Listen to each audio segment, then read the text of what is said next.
जो हमने फॉर्मूले देखे ना अभी लास्ट सेक्शन में जो हमने फॉर्मूला देखा था, the formula for finding the magnetic induction at a point due to a straight current carrying conductor, finite और इनफाइनाइट, दोनों फॉर्मूले आपको पता है सभी को, ठीक है। सो अगर आपको एक सिंपल सा क्वेश्चन पूछा जाए जिसमें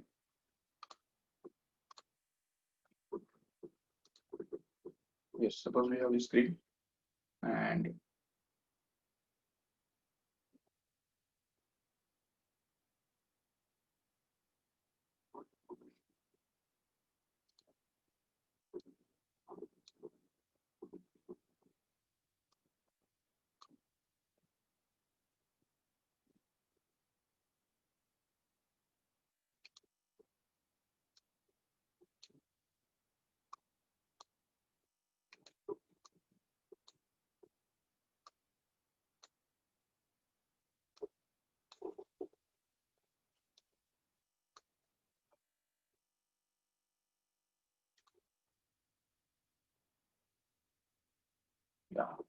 ठीक है, तो देखो ठीक से क्वेश्चन ऐसा है कि what will be the magnetic induction due to and semi infinite current carrying conductor like this।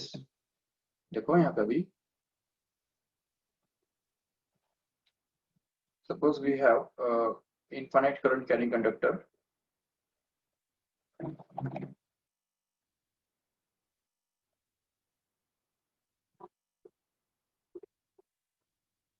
of this type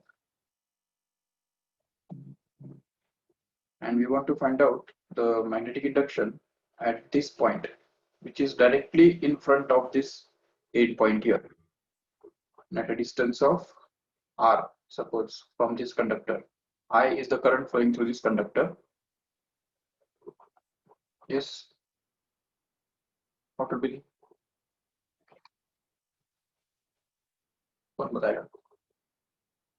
अब देखो सेमी इनफाइनाइट है ना, ये सेमी इनफाइनाइट मतलब इस तरफ सिर्फ वो इनफाइनाइट है, इस तरफ एक्सटेंडिंग है इंफिनिटी तक, बट इस तरफ कट ऑफ है ना, यहाँ पे वो इधर तक ही है, इधर से ही स्टार्ट हो रहा है करंट, इसमें से ऐसे फ्लो हो रहा है इस तरफ ऊपर तरफ। तो यहाँ पे मैग्नेटिक इंडक्शन कितना बनेगा, जो आर डिस्टेंस पे पॉइंट पी है, तो यहाँ पे जो मैग्नेटिक इंडक्शन बनेगा वो निकालने के लिए क्या फॉर्मूला है।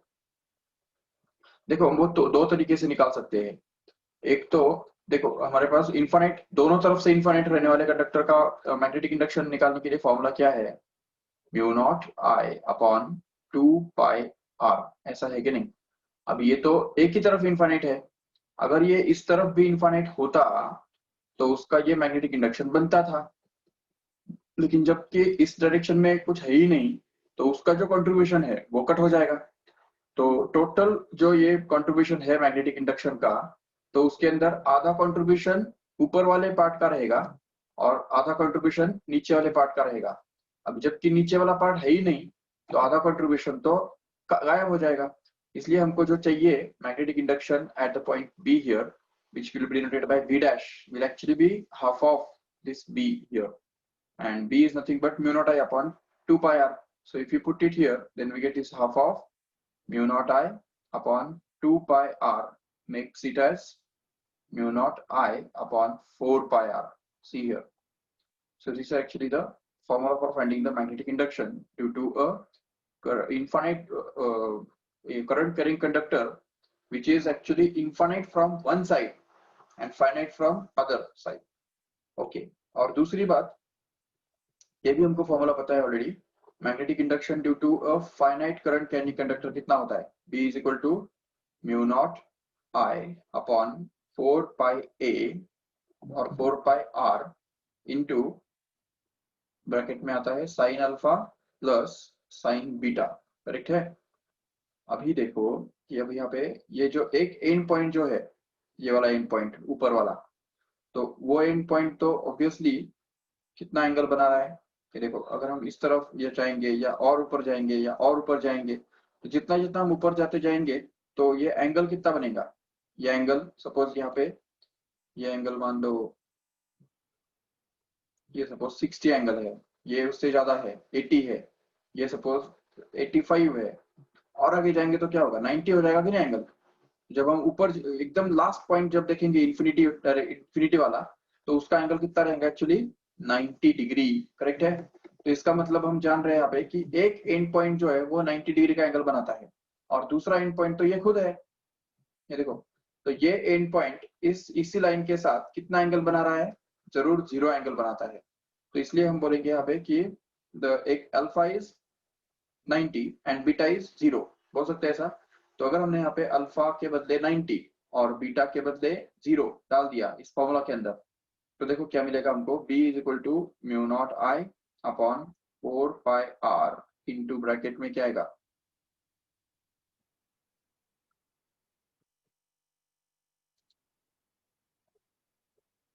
Yes so here B sine 90, correct है। तो यहाँ पे आ जाएगा साइन 90 प्लस साइन 0, करेक्ट है, जिससे हमको मिलेगा sign 90 which is 1, and hence we will be left with the same formula obtained once again by different method. See here, यही तो है कि नहीं फॉर्मूला, ये देखो ठीक से, the same formula is obtained in the different way, no doubt। चलो ठीक है, अगर एक दूसरा क्वेश्चन आपको पूछता हूं,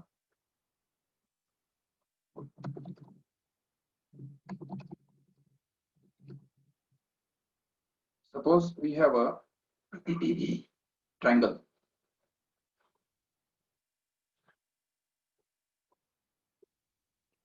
okay, suppose we have a equilateral triangle like this,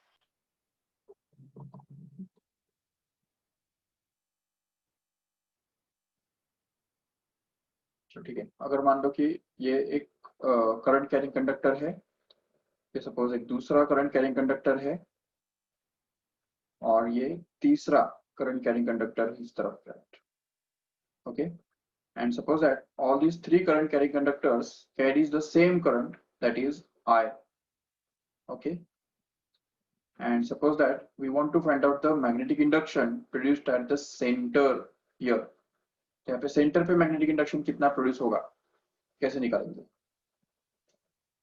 देखो, we can focus on one conductor at a time, एक कंडक्टर के ऊपर अगर हम एक बार फोकस करेंगे तो देख सकते हैं आराम से, ये सपोज ये ज्वाइन कर दो, ये पॉइंट भी ज्वाइन कर दो, और ये पॉइंट भी ज्वाइन कर दो, तो जबकि वो इक्विलैटरल ट्रायंगल है, तो इसका मतलब जरूर ये तीनों एंगल्स कितने बनेंगे, जरूर 120 120 120 बनेंगे, बराबर है, ठीक है। अभी अगर मान लो ये एंगल 120 है, तो if we focus on this first conductor here, ये जो पहला वाला जो कंडक्टर है उसके ऊपर अगर फोकस करते हो, तो ठीक से मान लो ये कंडक्टर है और ये पॉइंट है जहाँ पे हमको मैग्नेटिक इंडक्शन निकालना है, तो इसमें देखो ठीक से कि ये पॉइंट से अगर एक परपेंडिकुलर हम ड्रॉ करते हैं ना यहाँ पे, तो ये बन गया परपेंडिकुलर, ठीक है। अब ये परपेंडिकुलर के साथ ये दोनों जो कंडक्टर्स है वो क्या एंगल कर रहे हैं, एक बार चेक करो, ये देखो, ये एक पॉइंट और ये एक दूसरा, तो ये एक तरह से एक फाइनाइट कंडक्टर ही हो गया कि नहीं। तो फाइनाइट कंडक्टर जो है वो अभी क्या क्या एंगल्स कर रहा है इन दोनों एंड पॉइंट्स के साथ, वो अगर देखेंगे ठीक से, तो इस तरफ वाला एंगल हमको कितना मिल रहा है, 60 डिग्री मिल रहा है, राइट, और इस तरफ वाला एंगल भी 60 डिग्री ही होगा जरूर, ठीक है। तो अब यहाँ पे इस कंडक्टर के अंदर अगर I इतना करंट फ्लो होता है, और ये डिस्टेंस को अगर हम सपोज कुछ R मान लेते हैं, R, ओके, ये डिस्टेंस को, तो what will be the magnetic induction due to this current carrying conductor, finite current carrying conductor at this point here, it will be obtained to be B is equal to mu naught I upon 4 pi R into bracket में क्या आएगा, sine R sine alpha plus sine beta, बराबर है। तो जो हम use करेंगे यहाँ पे sine alpha plus sine beta, तो उसमें अल्फा और बीटा कौन आएगा, अल्फा आएगा 60 और बीटा आएगा 60 बिल्कुल। तो इसलिए फिर यहाँ पे अल्फा और बीटा के बदले अगर 60 डाल दिया तो हमको मिलेगा magnetic induction due to this such one simple conductor to be equal to mu naught I upon 4 pi r into sin 60 which is root 3 by 2 plus sin 60 again which is root 3 by 2, and hence these two add up together so as to get simply 2 root 3 by 2 means it is root 3 only. So we can write it as mu naught I into root 3 upon 4 pi r. Okay, this is the magnetic induction due to one such conductor, so we can call it as B1. Okay, but actually there are 3 conductors like that. तो ऐसे 3 conductors है यहाँ पे, ये देखो, ये एक, ये दूसरा और ये तीसरा, राइट। तो ये 3 कंडक्टर्स की वजह से जो मैग्नेटिक इंडक्शन पैदा होगा वो राइट हैंड रूल अगर हम अप्लाई करेंगे तो यहाँ पे इस कंडक्टर की वजह से जो मैग्नेटिक इंडक्शन बनेगा वो यहाँ पे आउटवर्ड डायरेक्शन में हमको मिलेगा, करेक्ट है, आउटवर्ड। ओके, इस कंडक्टर की वजह से फिर से राइट हैंड रूल यूज करो तो जो मैग्नेटिक इंडक्शन मिलेगा फिर से आउटवर्ड्स मिलेगा। और तीसरा, ये कंडक्टर की वजह से मैग्नेटिक इंडक्शन जो बनेगा यहाँ पे वो फिर से आउटवर्ड्स ही रहेगा। तो तीनों कंडक्टर्स की वजह से जो मैग्नेटिक इंडक्शन है वो आउटवर्ड्स रहने वाला है और उसकी वजह से वो ऐड होंगे, और ऐड होने की वजह से जो टोटल मैग्नेटिक इंडक्शन हमको मिलेगा तो वो जरूर तीनों के वजह से जो मैग्नेटिक इंडक्शन बनने वाला है उसका एडिशन के बराबर रहेगा। लेकिन तीनों की वजह से जो मैग्नेटिक इंडक्शन पैदा होगा वो तो सेम ही रहेगा, क्योंकि देखो ये आर डिस्टेंस जो है वो तो हर एक के लिए सेम है, इसके लिए भी, इसके लिए भी और इसके लिए भी आर तो सेम ही है, बिल्कुल करेक्ट है। और ये आर सेम होने के कारण और करंट भी सेम होने के कारण यहाँ पे क्या होगा कि magnetic induction will be the same for all these three, and that's why the net magnetic induction at this point centroid here will actually be 3 times of magnetic induction produced due to each individual conductor, V1 we can say। लेकिन V1 के लिए यहाँ पे R भी तो हमको निकालना पड़ेगा कि नहीं, जरूर। तो वो R निकालने के लिए देखो क्या करना पड़ेगा, हमको ट्रायंगल का कुछ प्रॉपर्टी यूज करना पड़ेगा। देखो ठीक से, जैसा तुमको पता है ये इक्विलेटरल ट्रायंगल होने के कारण इस इक्विलेटरल ट्रायंगल का जो ये होता है ना, ये जो होता है मीडियन, जो होता है ना मीडियन, वो हमेशा इस पूरे इसको 2:1 रेशियो के अंदर डिवाइड करता है। और इसका जो रेडियस है या इस ट्रायंगल का जो ये है साइड है वो अगर हमको देखे रखा है a, suppose every side of this triangle is going to be a suppose, तो उस केस में ये जो हाइट है उस ट्रायंगल का, तो height of the triangle h will be actually equal to √3/2 times of that a, and at the same time ये जो r हमको चाहिए तो r will actually be 1/3 part of that height h, correct है। तो इस पूरे h का वो 1/3 पार्ट बनता है r। क्यों? क्योंकि सेंट्रॉइड c जो है it divides the whole median internally in the ratio 2:1, and that's why we can say the centroid will centroid और ये जो साइड है इसके बीच में का डिस्टेंस r जो बनता है तो वो r actually 1/3 of this whole height होगा। तो इसलिए और हाइट कितना है, √3/2 टाइम्स ऑफ दिस a है, तो वो अगर हमने यहाँ पे डाल दिया तो हमको मिलेगा 1/3 times of h, and h itself is √3/2 times of a, and hence we can just get this 3 and √3 cancelled so as to get this 1/2√3 times of a simply। समझा क्या से? So this is going to be r here। No doubt we can find out this r using the formula for sin theta in this triangle also। तो इस triangle के अंदर भी अगर हम यूज करेंगे ना, ये सपोज एंगल 30 है बराबर, और उसका अपोजिट साइड r है और एडजेसेंट साइड a/2 है, करेक्ट है। तो tan 30 का फॉर्मूला हम यूज कर सकते हैं यहाँ पे, देखो tan 30 is always equal to opposite upon adjacent, right. So opposite is r and adjacent is a/2।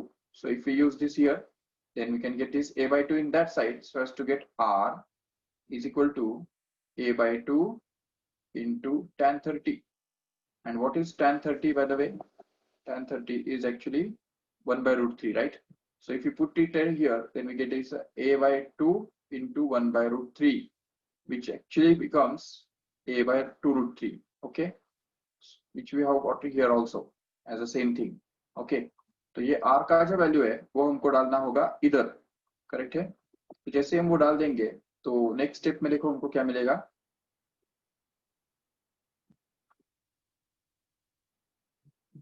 so we can say the next step will be Okay, so B actually becomes equal to 3 times of B1, where B1 is here, found out here, which is going to be mu naught I into root 3 upon 4 pi capital R, and hence we can get this mu naught into I into 3 root 3 upon 4 pi into capital R, which is obtained here. ये देखो capital R का value क्या मिला हमको, a by 2 root 3 मिला, right? So if we put it here, then we can get this a by 2 root 3, so that if we simplify this till further, then we get this mu naught I into 3 root 3 into 2 root 3 upon 4 pi a, correct है? So this is actually going to be the final result, which will be modified, simplified as, अच्छा ये 3 into 2 6 बनता है, और root 3 into root 3 3 बनता है, तो 3 into 6 कितना बन गया, 18 बन गया, right? So it will be 18 mu naught I upon 4 pi a, which can also be simplified further so as to become 9 mu naught I upon 2 pi a. Okay, so this will be actually the formula for finding the magnetic induction due to a triangular current carrying conductor. In the same way, we can also find out the magnetic induction due to a square type. अगर मान लो ये ऐसा एक square type का conductor है, देखो ऐसा ये और ये चौथा, ठीक है? तो ऐसे स्क्वायर वाले करंट कैरिंग कंडक्टर के बिल्कुल सेंटर वाले पॉइंट पे यहाँ पे मैग्नेटिक इंडक्शन कितना बनता है, तो वो निकालने के लिए भी हमको क्या करना पड़ेगा, ये सारे पॉइंट्स ज्वाइन करने पड़ेंगे। देखो ठीक से, if you join all this points here, तो ये इसको अगर हम इसके साथ ज्वाइन करेंगे, इसको भी इसके साथ ज्वाइन कर दिया सपोज, और इसको इसके साथ, और यहाँ पे इसको इसके साथ ज्वाइन कर दिया, तो एक करंट कैरी कंडक्टर जो है उसकी वजह से जो मैग्नेटिक इंडक्शन बनता है वो फाइंड करने के लिए हमको इसको बोलना पड़ेगा अल्फा, इसको बोलना पड़ेगा बीटा, और इसलिए इन दोनों का जो वैल्यू है वो 45 रहेगा ईच। और यहाँ पे हमको इस पॉइंट पे साइन 60 जो हमने यहाँ पे डाला है, तो उसके बदले क्या डालना पड़ेगा, जरूर साइन 45 डालना पड़ेगा। तो यहाँ पे साइन 45 प्लस साइन 45, और ये r जो है तो वो r भी हम निकाल सकते हैं आराम से बाय यूजिंग दिस परपेंडिकुलर। तो ये जो परपेंडिकुलर हमने ड्रॉप किया हुआ है ये एक्चुअली r है, और वो r का वैल्यू निकालने के लिए तुमको ये अगर a दिया है इस स्क्वायर का हर एक साइड अगर a है, तो उसके हिसाब से r कितना होगा, a by 2 के बराबर होगा, सीधी बात है बिल्कुल। तो वो r हमको मिल जाएगा, तो वो हम यहाँ पे डाल सकते हैं आराम से, और उसको यूज करके ये भी निकाल सकते हैं ठीक से, ठीक है? So these are some applications of the formula we have just seen last time. Okay, so let us move further to the next topic, today's topic, that is about the Ampere's law. Write down the heading, Ampere's law. अब देखो, ये तुमने electrostatics के अंदर Gauss theorem तो देखा ही होगा, याद है आपको गॉस थ्योरम क्या कहता है? कौन बताएगा मेरे को? What does Gauss theorem tells us? देखेंगे किसका याद है, इलेक्ट्रोस्टैटिक्स से काफी बहुत टाइम हो गया। Yes, anybody? What is Gauss theorem? Yes, Rutvik.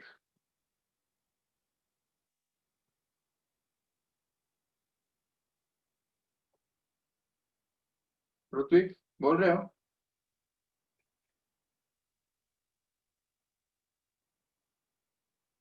Okay, see here, what is Gauss theorem is, suppose we have the number of charges, suppose this is a positive charge q1, here suppose it is negative charge q2, here it is a positive charge again q3, and suppose here it is q4 negative charge, and suppose we have a irregular surface of any type, किसी भी shape का एक surface हमारे पास suppose है, और मान लो कि अभी यहाँ पे इस हर एक चार्ज क्या करेगा, अपना अपना फ्लक्स पैदा करेगा, करेक्ट है?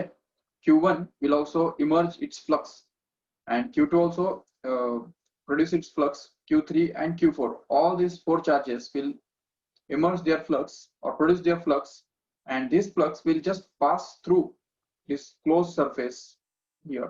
तो इस पूरे closed surface में से ये flux pass होगा, correct है? And what this Gauss theorem tells us is the total flux passing through this whole closed surface, the total flux passing out through this closed surface is always equal to 1 upon epsilon naught times the summation of all charges enclosed by that surface. Correct है? This is actually the Gauss theorem. तो और ये हमने already prove भी किया है, याद होगा आपको कैसे प्रूव किया है, ठीक है? तो ये गॉस थ्योरम याद करने की रीजन यही है कि एक्चुअली एम्पियर्स लॉ जो है, Ampere's law is called as the Gauss theorem in magnetism. Remember, Ampere's law is nothing but the Gauss theorem in magnetism. Magnetism के अंदर का जो एम्पियर्स लॉ है वो नहीं, सॉरी, मैग्नेटिज्म के अंदर का जो गॉस थ्योरम है वो एम्पियर्स लॉ है. मतलब Ampere's law has to do something with Gauss theorem. It is very very similar to Gauss theorem. If we have understood Gauss theorem then we will be very easily going to understand Ampere's law. Okay, और यहाँ पे ये भी हमको पता है already कि ये जो फ्लक्स होता है, टोटल फ्लक्स, वो कैसे डिफाइन किया जाता है?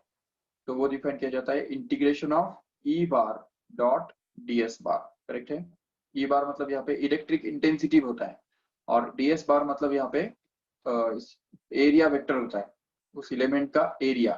तो वो इंटीग्रेशन जो है वो 1 upon epsilon naught times of algebraic sum of all charges enclosed by that surface, ये हमारा गॉस थ्योरम है. चलो ठीक है. Ampere's law also works on the same lines. देखो ठीक से, अभी अगर सपोज ये एक करंट कैरिंग कंडक्टर्स हम कंसिडर करते हैं, मान लो ये करंट कैरिंग कंडक्टर है. Suppose we have different current carrying conductors. एक करंट कैरिंग कंडक्टर ऊपर की तरफ करंट उसमें से फ्लो हो रहा है. चलो ठीक है. दूसरा जो करंट कैरिंग कंडक्टर है उसमें से सपोज नीचे की तरफ करंट फ्लो हो रहा है, राइट. तीसरा है इसमें से ऊपर की तरफ करंट फ्लो हो रहा है, और चौथा है सपोज इसमें से नीचे की तरफ करंट फ्लो हो रहा है. ओके, और सपोज कि यहाँ पे जो करंट्स जो है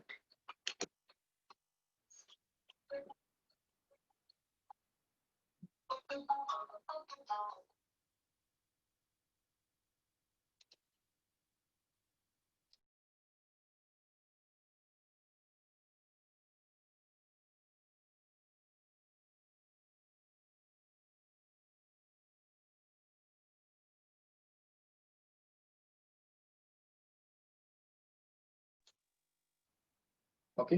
तो बेसिकली ये कि एम्पियर्स लॉ अप्लाई करने के लिए हमको यहाँ पे देखो कि ये सारे अलग अलग कंडक्टर्स है, इनमें से जो करंट्स फ्लो हो रहे हैं तो उनको भी हम नाम दे सकते हैं. Suppose here it is I1. The current flowing through this second conductor is suppose to be I2. Third में से जो करंट फ्लो हो रहा है तो उसको हम बोल देंगे I3, और जो फोर्थ में से करंट फ्लो हो रहा है उसको हम बोल देंगे I4. ओके, अभी देखो इसके बाद हम देख सकते हैं आराम से कि अगर हमारे पास एक लूप है, ठीक है, लूप जिसका कैसा भी शेप हो सकता है. देखो ऐसा, suppose this type of loop is there. Okay, तो अभी इस लूप के हर पॉइंट पे हम क्या करेंगे, मैग्नेटिक इंडक्शन निकालेंगे. चलेगा? देखो ठीक से, क्योंकि ये करंट जो है, एवरी करंट, अब ये तुमको पता है ऑलरेडी कि every current produces its own magnetic induction at any point. Suppose ये मान लो एक करंट कैरिंग कंडक्टर है, या चलो इस डायरेक्शन में एक करंट कैरिंग कंडक्टर है और करंट उसमें से फ्लो हो रहा है, ठीक है. और अगर मान लो कि हमने एक लूप कंसिडर किया, मान लो ये इस टाइप का लूप है, तो इस लूप के ऊपर इस करंट आई की वजह से हर पॉइंट पे एक मैग्नेटिक इंडक्शन बनेगा. जरूर ये बोल सकते हो. तो सपोज इसका जो मैग्नेटिक इंडक्शन है वो इस पॉइंट पे हो सकता है इस डायरेक्शन में हो, इस पॉइंट पे हो सकता है इस डायरेक्शन में हो, इस पॉइंट पे सपोज इस डायरेक्शन में हो. और ये हमने ऑलरेडी देखा है कि किसी भी करंट कैरिंग कंडक्टर की वजह से जो मैग्नेटिक इंडक्शन पैदा होता है वो हमेशा सर्कुलर लूप्स फॉर्म करता है, ठीक है. But this loop need not to be circular. ये लूप सर्कुलर ही होना चाहिए ऐसा कोई जरूरी नहीं है. Okay, but then what will happen here is, अगर सपोज यहाँ पे I इतना करंट फ्लो हो रहा है और यहाँ पे मैग्नेटिक इंडक्शन B इतना प्रोड्यूस होता है, ठीक है, यहाँ पे सपोज B1 इतना मैग्नेटिक इंडक्शन प्रोड्यूस हो गया, इधर सपोज B2 इतना मैग्नेटिक इंडक्शन प्रोड्यूस हो गया, इधर suppose B3 and B4 and so on up to Bn in general, suppose like this. तो ये सारे मैग्नेटिक इंडक्शंस है। और अगर मान लो कि यहाँ पे हर पॉइंट पे जो है ना, ये देखो ठीक से, इस हर पॉइंट पे हम क्या करेंगे, एक एलिमेंट भी कंसिडर करेंगे, छोटे छोटे एलिमेंट्स भी हमको कंसिडर करने हैं। सपोज यहाँ पे हमने एक एलिमेंट कंसिडर किया, देखो ठीक से, वो एलिमेंट जो है वो मैं सपोज यहाँ पे येलो कलर से या हाँ, और येलो कलर से मैं एक्सप्रेस करता हूँ। ठीक है, देखो ठीक से, यहाँ पे जो एलिमेंट मैंने कंसिडर किया है वो ऐसा है। ठीक है, उसका लेंथ हम बोल देते हैं dl, चलेगा। सपोज यहाँ पे दूसरा एलिमेंट हमने अज्यूम किया जो कि जिसका लेंथ है dl, या इसको dl1, इसको dl2 ऐसा भी बोल सकते हैं, नो प्रॉब्लम। यहाँ पे एक एलिमेंट हमने अज्यूम किया जो कि जिसका लेंथ है dl3 and so on up to like that. तो ये जो टेंजेंशियल डायरेक्शन में है, एलिमेंट हमेशा टेंजेंशियल डायरेक्शन में होगा, याद रखो ठीक से। तो ये जो एलिमेंट है it is the part of the loop only, so इसलिए फिर ये जो है dl4 dl5 and so on like that, ये सारे एलिमेंट्स हैं जो कि इस लूप के टेंजेंशियल डायरेक्शन में होंगे, नो डाउट। अभी मैग्नेटिक इंडक्शन जो है वो कुछ ना कुछ इसके साथ एंगल बनाएगा, ये देखो ऐसे। तो इस ये एंगल अगर मान लो यहाँ पे θ1 है, यहाँ पे θ2 है, ऐसा हम बोल सकते हैं। तो बेसिकली क्या है ना कि इस हर एक एलिमेंट के ऊपर अगर हमने मैग्नेटिक इंडक्शन और एलिमेंट dl इन दोनों का अगर डॉट प्रोडक्ट निकाला, देखो ठीक से, यहाँ पे हम निकालेंगे B1 इंटू dl1, ठीक है, इन दोनों का डॉट प्रोडक्ट।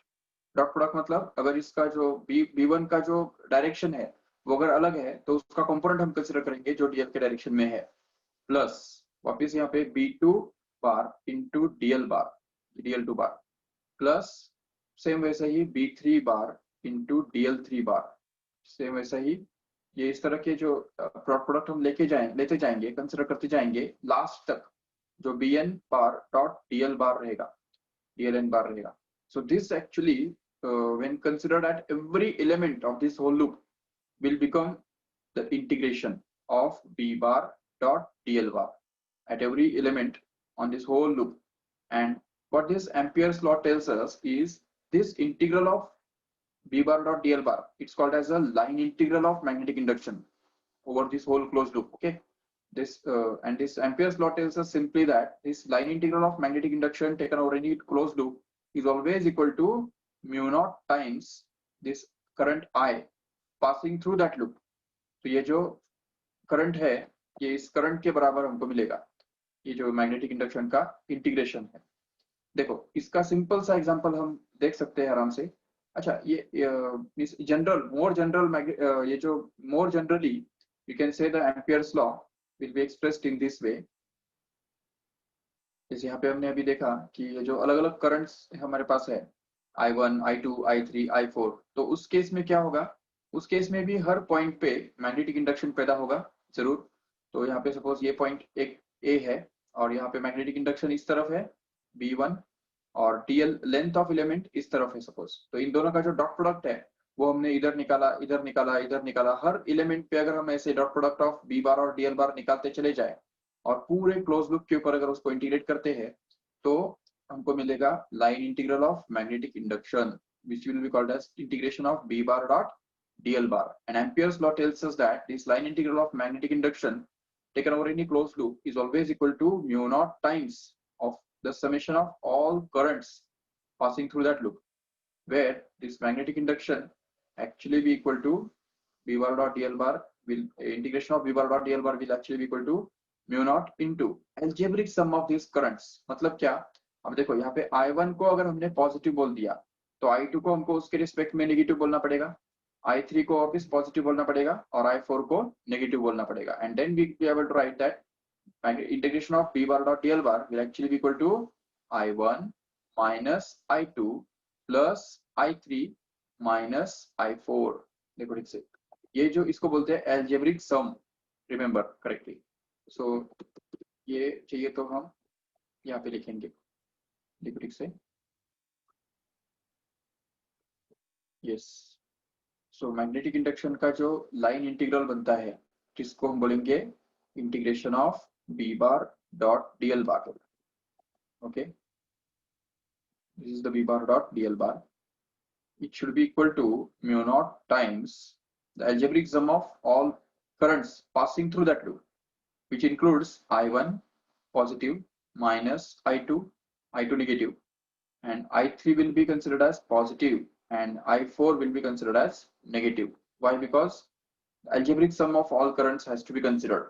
So जो currents opposite direction में जा रहे हैं वो नेगेटिव कंसिडर करने पड़ेंगे हमको, और जो पॉजिटिव डायरेक्शन में मतलब ऊपर तरफ जा रहे हैं राइट हैंड रूल के अकॉर्डिंगली जा रहे हैं तो वो पॉजिटिव डायरेक्शन में पॉजिटिव कंसिडर करने पड़ेंगे. सेम वैसे ही यहाँ पे जैसे यहाँ पे गॉस थ्योरम के अंदर हम जानते हैं कि magnetic sorry electric flux passing through any closed surface is always equal to 1 upon epsilon naught times of algebraic sum of all charges, where charges can be positive as well as negative. So here, if the charge is positive, then it will contribute positively here in the electric flux, and if the charge is negative itself, then it will contribute negatively there. So in this way here, अगर 1 upon epsilon naught into q summation of q के बदले हमको यहाँ पे डालना होगा तो हम यहाँ पे डालेंगे q1 minus q2 plus q3 and minus q4. ये हो गया गॉस थ्योरम के बारे में. Same thing is happens about the amperes law also. तो एम्पियर्स लॉ के बारे में ये इस तरह से अलजेब्रिक सम हमको बनाना पड़ता है. ठीक है, so this is the simple statement of Ampere's law. I will just repeat it once again here. What does Ampere's law tells us is the line integral of magnetic induction. देखो ये जो integration of B bar dot d l bar होता है कि नहीं, इसको क्या बोलते हैं? Line integral of magnetic induction. And we have taken it over any close loop. तो यहाँ पे हमने उसको इस क्लोज लूप के ऊपर लिया हुआ है. So what Ampere's law tells us is the line integral of magnetic induction taken over any closed loop is always equal to the mu naught times of algebraic sum of all currents flowing through that loop. तो मतलब क्या होता है कि integration of B bar dot d l bar is actually equal to mu naught times of algebraic sum of all i's. I मतलब currents flowing through that loop. So this is the general statement of Ampere's law. We'll just try to prove it for a single conductor. चलेगा? तो देखो ठीक से एक single conductor के लिए Ampere's law prove करने के लिए ट्राई करेंगे. ठीक है, so let us consider a single conductor carrying the current in the upward direction like this. Okay, तो समझो ये एक सिंगल कंडक्टर है जिसके अंदर ऊपर के डायरेक्शन में करंट फ्लो हो रहा है. ठीक है, अभी यहाँ पे हम एक एम्पियर्स एक लूप ले लेंगे जो कि सर्कुलर फॉर्म में रहेगा. ठीक है, consider a loop in the form of a circle like this.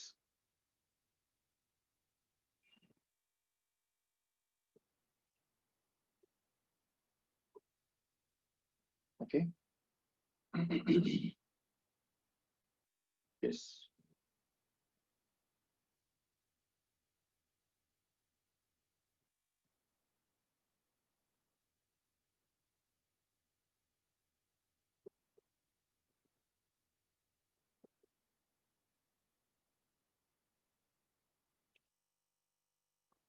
just take it here. Okay, so consider that this loop, ये लूप हमने यहाँ पे कंसिडर कर लिया और इस कंडक्टर के अंदर से समझो I इतना करंट जा रहा है. Okay, I is the current flowing through this conductor. Yes, and suppose that the radius of this circle is going to be R.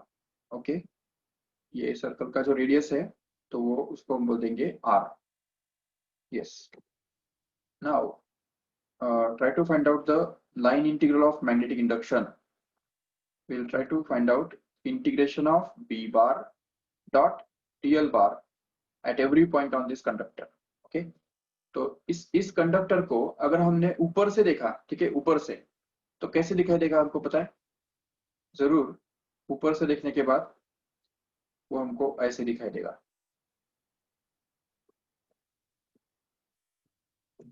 ये देखो,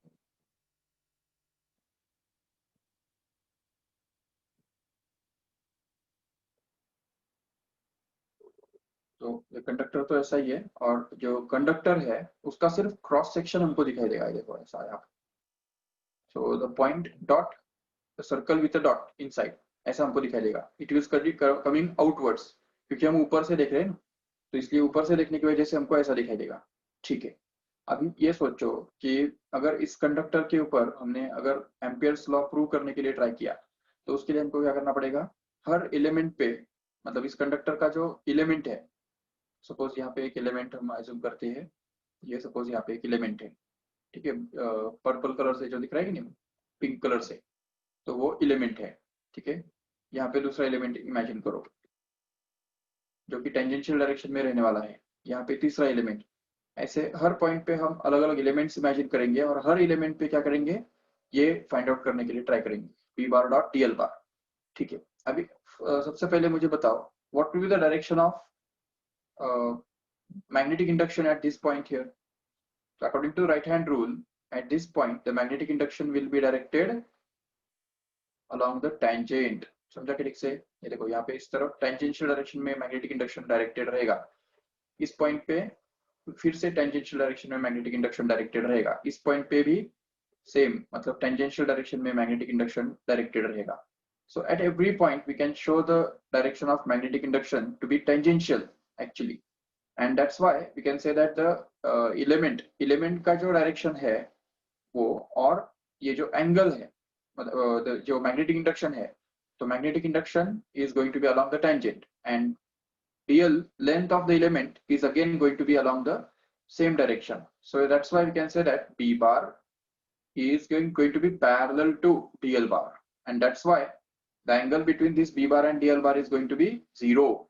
And as we know that B bar dot DL bar is actually B into DL into cos theta, where theta is going to be the angle between B bar and DL bar. But since B bar is parallel to DL bar, what will happen here is the theta will be actually 0. And since theta is going to be 0, cos of that theta will be actually 1. And that's why we can get that the line integral line integral of magnetic induction, that is B bar dot DL bar, will actually be equal to mu naught, actually equal to B into DL simply.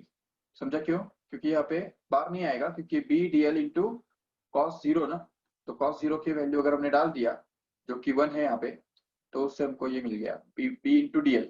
चलो ठीक है, अभी इसको integrate हमको करना है, don't forget to integrate this. Okay, so अभी इसमें क्या है ना कि at every point of this circle the magnetic induction will be the same. Why? Because all these points are at the same distance from the center here. तो circle के सभी points क्या होते हैं, सेम डिस्टेंस पे होते हैं, और इसलिए यहाँ पे हम देख सकते हैं कि all the points are equidistant, and that's why B will be constant and B can be taken out, and what will be left inside? Only DL. Okay, and here B is outside and DL को integrate सिर्फ करना पड़ेगा हमको, but we know that what is the integration of DL? If we go on adding the length of each element like this here, then we are going to get the circumference of this loop, which is going to be actually, अभी जबकि ये distance r हमने बोल के रखा है, तो इसलिए यहाँ पे रेडियस इस सर्कल का क्या होगा, r होगा कि नहीं जरूर, तो उसका सर्कमफरेंस कितना बनेगा फिर 2 पाई r के बराबर, तो इसलिए यहाँ पे बन जाएगा 2 पाई into capital R. This becomes actually the circumference, right? And this will be actually the integration of DL. If we use this here, then we can be able to replace it by that and get this as DL into B into 2 pi R. Correct hai? So this becomes the magnetic induction, right? But at the same time, we also know that the magnetic induction produced due to a straight current carry conductor is already found out to be, याद है, B due to the straight current carry conductor, the magnetic induction is to be found out to be mu naught into I upon 2 pi R. If it is infinite from both sides, then the magnetic induction happens to be simply mu naught I upon 2 pi R. So if we suppose this put this value here instead of B here, then what can we get here is the integral of B bar dot DL bar will actually be equal to देखो v के बदले हम डाल देंगे mu naught I upon 2 pi into r and that is to be multiplied with 2 pi r again here in the bracket. So यहाँ पे 2 pi r numerator में भी है, just it will get cancelled. समझा क्या ठीक से? तो यहाँ पे ये 2 pi r जो है तो वो सिंपली कैंसिल हो जाएगा यहाँ पे। तो जैसे हम ये 2 pi r और ये 2 pi r कैंसिल कर देते हैं तो हमको बचेगा क्या? So we'll be left with simply, देखो नेक्स्ट स्टेप यहाँ पे लिखता हूँ, तो we'll be left with integration of b bar dot dl bar happens to be simply equal to, ये देखो 2 pi r गया, ये सिर्फ बचेगा जिसको हम बोलेंगे म्यू नॉट इंटू आई। देखो ठीक से, this is actually the Ampere's law for a straight current carrying conductor, single straight current carrying conductor. We have already applied or verified the Ampere's law for a single straight current carrying conductor. Okay, but doesn't matter. ठीक है, ये loop जो है वो ऐसा ही होना चाहिए, ऐसा जरूरी नहीं है, सर्कुलर ही होना चाहिए, ऐसा कोई जरूरी नहीं है बिल्कुल। Even if this loop is not a circular one, still it will be able to prove Ampere's law. See how? तो अभी सपोज ये लूप जो है वो मान लेते हैं कि सर्कुलर नहीं है, ठीक है। So in that case, how will we Ampere's law Ampere's law be proved? Let us see. अच्छा, ये पहले समझा क्या सबको ठीक से? अगर इसमें कुछ डाउट है तो पूछो जल्दी, क्योंकि नहीं तो ये अगर नहीं समझा है तो वो भी नहीं समझेगा। इसके अंदर हमने क्या किया, देखो we have to prove the Ampere's law for a single straight current carrying conductor for a circular loop. Okay, circular loop लेके हमने प्रूव किया। देखो क्या किया हमने, magnetic induction of b bar dot dl बार, ये हमको निकालना था, राइट। उसके लिए हमने ये जो एक करंट कैरिंग कंडक्टर लिया और उसके आसपास एक सर्कुलर लूप कंसिडर किया, और अगर उसको ऊपर से देखा तो हमको पता चला कि वो इस तरह से दिखाई देगा, सर्कुलर लूप इस तरह से दिखाई देगा, और करंट कैरिंग कंडक्टर जो है वो एक डॉट के जैसा दिखाई देगा सेंटर पे। अभी इसमें b बार डॉट dl बार निकालने की हमने कोशिश की, तो b bar dot dl bar का डेफिनेशन क्या होता है, b into dl into cos theta, where theta is going to be the angle between b and dl. But as we can see here, it is the circular loop.